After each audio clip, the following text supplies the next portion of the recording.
You made friends effortlessly at 10. At 28, getting past a second hangout feels like a project. Nobody warned you the system was temporary.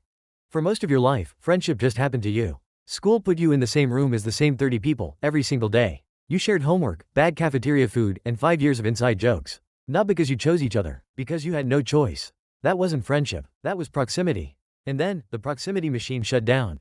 In psychology, this is called the proximity effect. People who are exposed to the same people repeatedly, over time, tend to like each other more. It's not magic, it's just pattern recognition and familiarity. Your brain decides something is safe and comfortable when it keeps showing up. School is engineered proximity. 6 hours a day, 180 days a year, for 12 plus years. You were never building friendships. The environment was building them for you.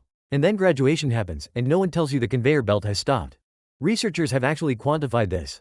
Studies on adult friendship suggest it takes roughly 50 shared hours to become a casual friend. Around 90 hours to become a genuine friend. About 200 hours to develop a close friendship. In school, you could hit 200 hours with a classmate before Thanksgiving break. As an adult, 200 hours with someone new takes years. One coffee a month is 12 hours a year. At that rate, a close friendship takes 16 years to build. That's not a character flaw, that's math. There's another layer no one talks about. Close friendship requires vulnerability. At 10, vulnerability is accidental. You don't know to be embarrassed by it. You just walk up to a stranger and say, "Do you want to be my best friend?" At 30, that same impulse feels humiliating. You've learned to be measured, professional, appropriate. So instead of saying, "I really enjoy spending time with you," you say, "Yeah, we should do this again." And you both know neither of you will follow through. Then there's the calendar problem. Adult schedules are not built for friendship.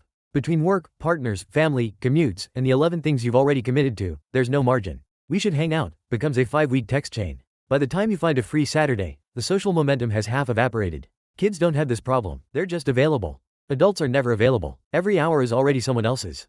Here's the sneaky one. You probably have hundreds of people you describe as friends. Work friends, gym friends, Instagram followers you've met in person. These are weak ties, pleasant, real, but shallow. Social media makes this illusion worse. You follow someone's life for 3 years, watch their dog grow up, react to their big news.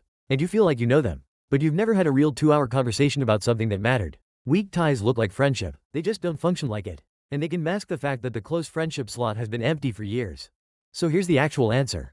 You're not bad at making friends. You lost the system that manufactured them for you. School, sports, dorms, team jobs, they all did one thing. They manufactured the 200 hours without you having to think about it. Adulthood took that machine away and handed you nothing to replace it. Making friends as an adult is a skill, deliberate, a little uncomfortable, and entirely possible. The people you know with great adult friendships didn't get lucky. They figured out how to manually build the 200 hours. That's it. That's the whole trick. Is there someone in your life who could have been a close friend if circumstances had just put you in the same room more often? An almost friend, a timing miss? Drop their first name in the comments. If this kind of, "Oh, that's why my life works this way," video is your thing, subscribe. New one dropping this week, same rabbit hole energy.